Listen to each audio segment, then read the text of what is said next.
Okay, it is more effective.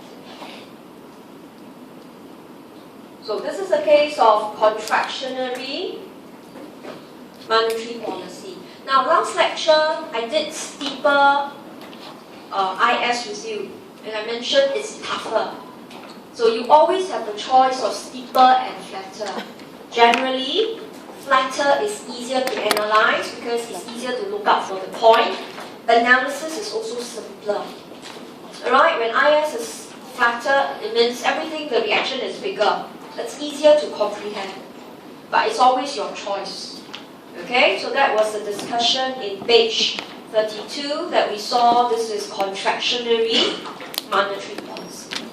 So this is the focus of the last part of ISLM.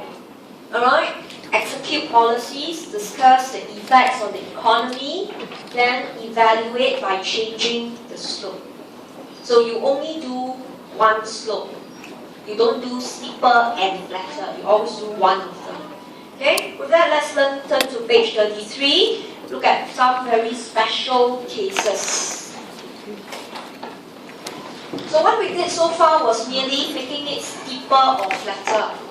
But what if we undertake extreme cases of vertical and horizontal?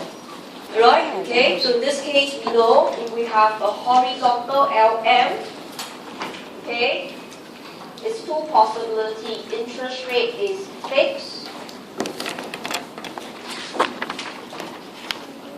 So this is what we saw in page 27, the calculation question.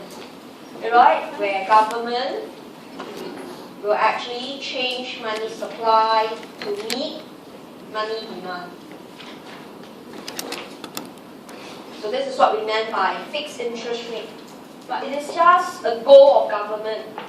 It's nothing disastrous. However, okay, I've taught you when we look at LM, when it is horizontal, it is a concern to government because interest rate not only is fixed, but interest rate is near zero. Alright, and H2 is infinite. That people lost confidence in the financial system because the interest rate is tipping to be low, near zero already, and therefore people choose to hold money. So when we talk about horizontal LM, we must be careful. Is it horizontal because government wanted it to be so by fixing the interest rate?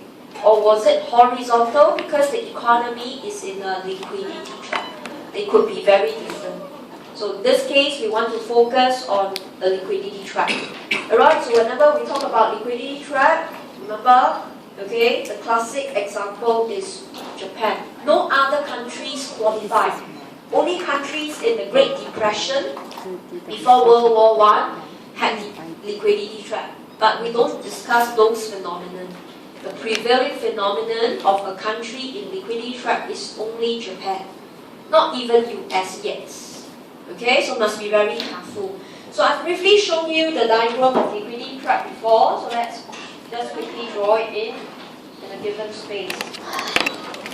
So remember, if you want to draw liquidity trap, you've got to kind of extend the horizontal axis a little bit longer so that you can demarcate the YN inside. Full employment must be very far away.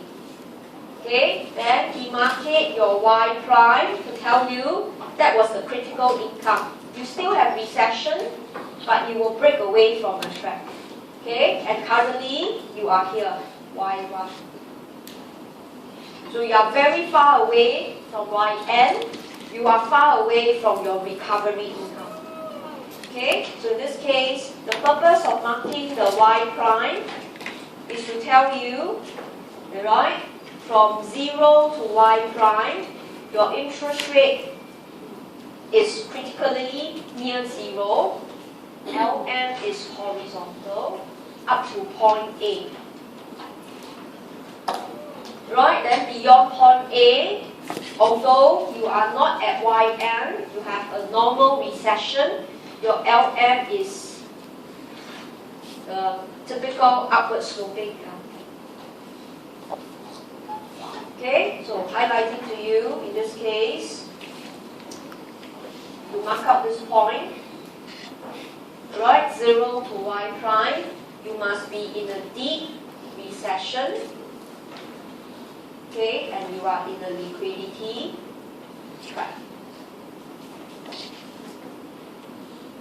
Okay, you are in a liquidity trap, meaning to say interest rate is near 0, cannot go up, cannot go down. You're stuck into the trap. So if you are at y1, it means there must be an IS there. So put in a IS1 inside.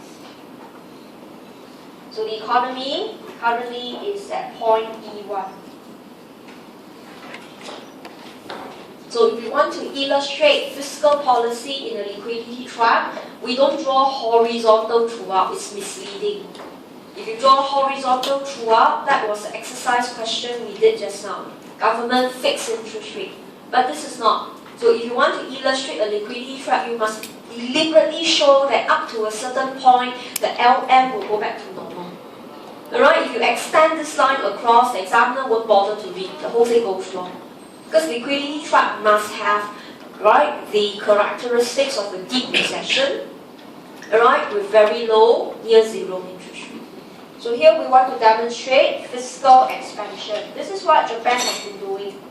For the past 15-20 years, they are always using expansionary fiscal policy. So in this case, you could see IS will shift rightwards.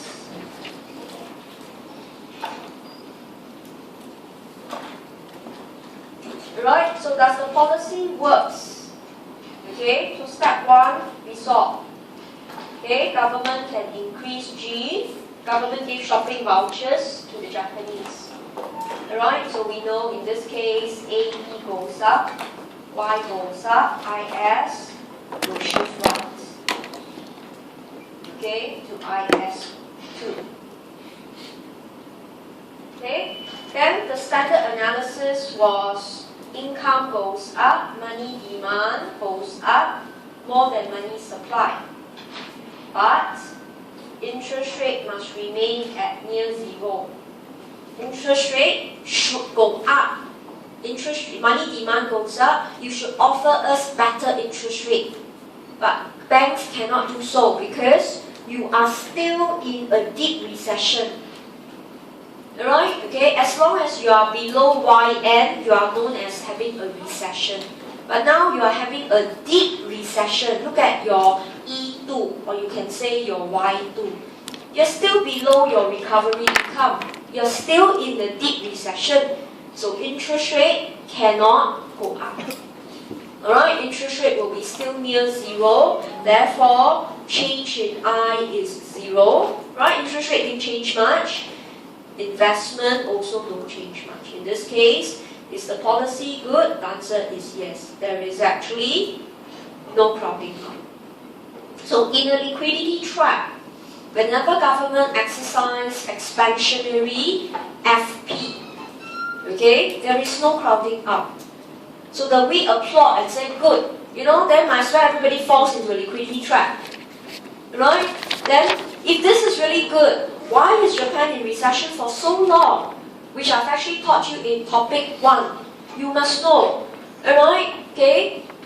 When you shift your IS from IS1 to IS2, okay? Government has to spend a lot. Imagine in a deep recession, consumption is low, investment is low. Government is the only spending party to boost the economy. So in this case, will government's policy still work? Right, so here we will have to highlight 2 points. 1, okay, government will run a huge deficit. The policy works, yes it does, but you must spend a lot. So government will run a huge deficit, REP will set in, C will drop. So that is the first thing we would critique. Alright, in other words, in Japan, will the IS shift right? Yes, in the short run when government spend. But in the medium run, households saw, hey, government has a ballooning huge deficit. What will they do? They will spend the shopping voucher in the article I gave you in topic 1, but they will save more money because they know government will tax them. So REP sets in, C will drop. Okay, and then the second phenomenon is there will be increasing pessimism. Remember I told you that in an economy, if you take serious action by government, people get even more worried. They know that must be very tough already. Alright, not even REP. REP was they saw the deficit, they save for future taxes. This is, they saw government's action, and they saw government doing it for many, many years. There will be increase in pessimism, again savings goes up, consumption goes up.